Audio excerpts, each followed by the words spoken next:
Students ಎಲ್ಲರಿಗೂ ನಮಸ್ಕಾರಗಳು. ಸಹಜ ಸರ್ಕಿಲ್ಗೆ ನಿಮ್ಮೆಲ್ಲರಿಗೂ ಸ್ವಾಗತ. ಸ್ಟೂಡೆಂಟ್ಸ್, ನಾನು ಇವತ್ತಿನ ಒಂದು ವಿಡಿಯೋದಲ್ಲಿ ನಮಗೆ ಮಾಲೆಯ ಅಮಾವಾಸ್ಯೆ ಸಹ ಇರೋದ್ರಿಂದ ನಾವು ದೇವರ ಪೂಜೆ ಹಾಗೆ ನಾವು ದಿನನಿತ್ಯದ ಒಂದು ಕಲಸದ ಪೂಜೆಯನ್ನು ನಾವು ಯಾವ ರೀತಿ ಮಾಡ್ಕೋಬೇಕು, ರಂಗೋಲಿ ಹಾಕಬಹುದೇ, ಹಾಗೆಯೇ ನವರಾತ್ರಿ, ಸೂರ್ಯಗ್ರಹಣ, ಹಾಗೆಯೇ ಈ ಸಹ ನಮಗೆ ಒಂದು ಮಾಲೆ ಅಮಾವಾಸ್ಯೆ ಒಟ್ಟಿಗೆ ಬಂದಿದೆ. ಅದ್ರ ಜೊತೆಗೆ ನಾವು ದೇವರ ಮನೆ ಹಾಗೆ ದೇವರ ಸಾಮಾನುಗಳನ್ನು ಯಾವ ದಿನ ಶುದ್ಧಿ ಮಾಡಬೇಕು, ಯಾವ ರೀತಿ ಶುದ್ಧಿ ಮಾಡಬೇಕು, ಹಾಗೆಯೇ ಇನ್ನೂ ಕೆಲವೊಂದು ಒಂದು ವಿಷಯದ ಬಗ್ಗೆ ಮಾಹಿತಿಯನ್ನು ಕೊಡ್ತಾ ಇದ್ದೇನೆ, ಬನ್ನಿ ನೋಡಂತೆ. ನಮಗೆ ಮಾಲೆಯ ಅಮಾವಾಸ್ಯೆ ಯಾವಾಗಂತ ಈಗಾಗಲೇ ತಿಳಿಸ್ಕೊತಿದ್ದೇನೆ.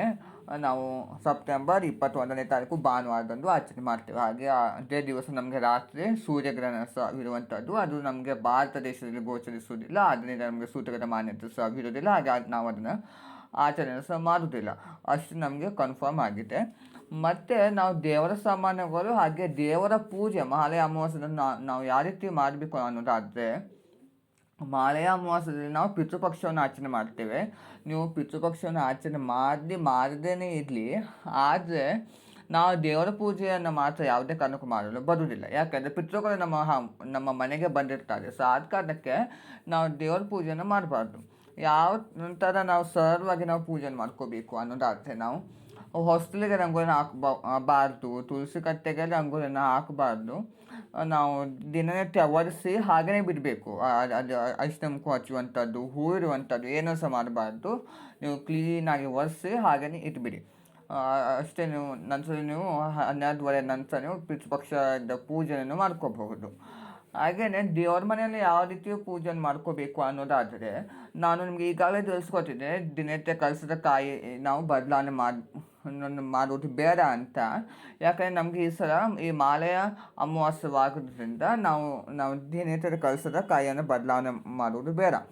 ನಾವು ತಿರ್ಗ ದಿವಸ ಹೇಗಾದರೂ ಈ ನವರಾತ್ರಿ ಹಬ್ಬ ಬಂದಿರೋದ್ರಿಂದ 2 ಕಲಶ ಒಟ್ಟಿಗೆ ಇಟ್ಟು ನಾವು ಪೂಜೆ ಮಾಡ್ಕೋಬೋದು. ನಮ್ಮ ಮನೆಯವರು ಪೂಜೆ ಸಹ ಮಾಡಿದಂತಾಗ್ತದೆ.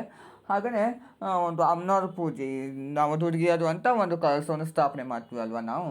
ಸೊ 2 ಕಲಶವನ್ನು ಒಂದೇ ಒಂದು ದಿನ ಎತ್ತು ನೀವು ಪೂಜೆ ಮಾಡ್ಕೋಬಹುದು.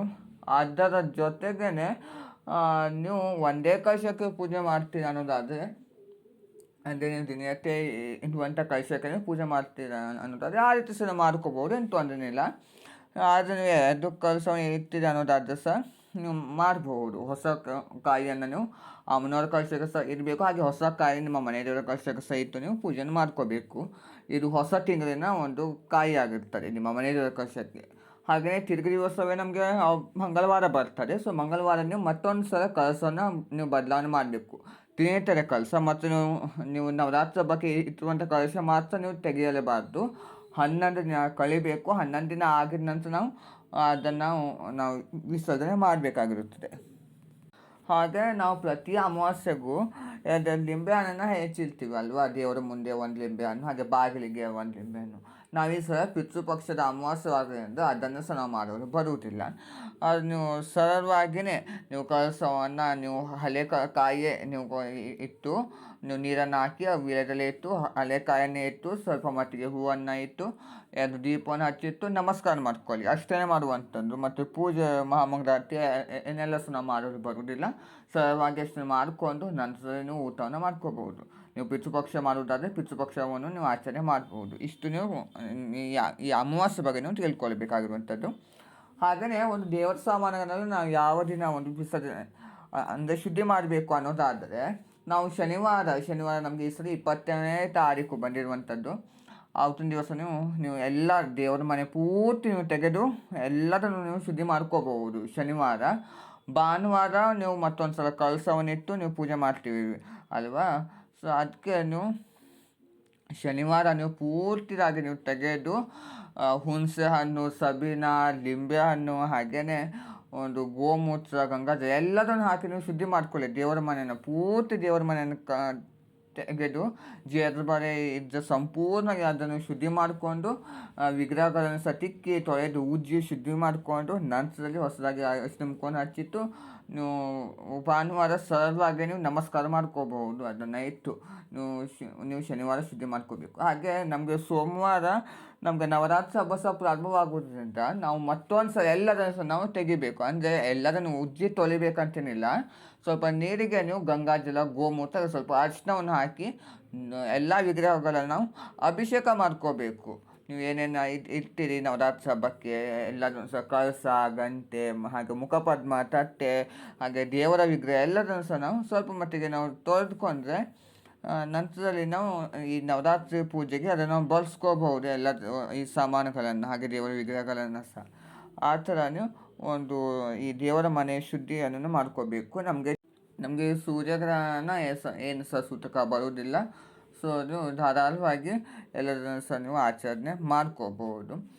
ಹಾಗೆಯೇ ನೀವು ಕಳಶಕ್ಕೆ ನೀವು ಕಾಯಿನ ಇಡ್ತೀರೋ ಅದನ್ನು ಸಹ ಎಲ್ಲದನ್ನು ಸಹ ನೀವು ಹಿಂದಿನ ದಿವಸನೇ ಎಲ್ಲದನ್ನು ನೀವು ಸಿದ್ಧತೆ ಮಾಡಿಟ್ಕೊಂಡ್ರೆ ಸೋಮವಾರ ಬೆಳಗ್ಗೆ ನೀವು ಎಲ್ಲದನ್ನು ಸಹ ನೀವು ಶುದ್ಧಿ ಮಾಡಿಕೊಂಡು ನಂತರ ನೀವು ಪೂಜೆಯನ್ನು ನೀವು ಸಿದ್ಧತೆ ಮಾಡ್ಕೋಬಹುದು.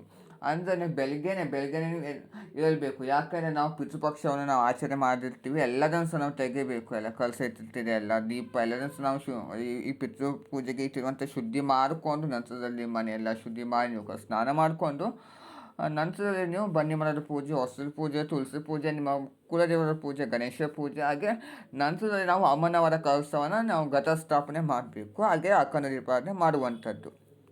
ಇಷ್ಟೆಲ್ಲ ನೀವು ಮಾಡಬೇಕು. ಸೊ ಆದ ಕಾರಣ ಮೊದಲನೇ ದಿವಸ ಸ್ವಲ್ಪ ಕಷ್ಟವಾಗ್ತದೆ. 13 ದಿವಸದಿಂದ ನಿಮ್ಗೇನು ಕಷ್ಟವಾಗಲ್ಲ. ಏಕೆಂದರೆ ನಮಗೆ ಹೂ ತೆಗೆದು ಹೂ ಇಟ್ಟು ನಾವು ಒಂದು ಪ್ರಸಾದ ಸೇರಿಸಿ ಮಾಡಿಕೊಂಡು ರಂಗೋಲಿ ಹಾಕಿ ಆಯಾ ಬಣ್ಣದ ಒಂದು ಬಣ್ಣದ ಬಟ್ಟೆಯನ್ನು ತೊಟ್ಟು ನಾವು ಸರಳವಾಗಿ ನಾವು ಪೂಜೆ ಮಾಡ್ಕೊಳ್ಬೋದಲ್ವ, ಏನು ತೊಂದರೆ ಆಗಲ್ಲ.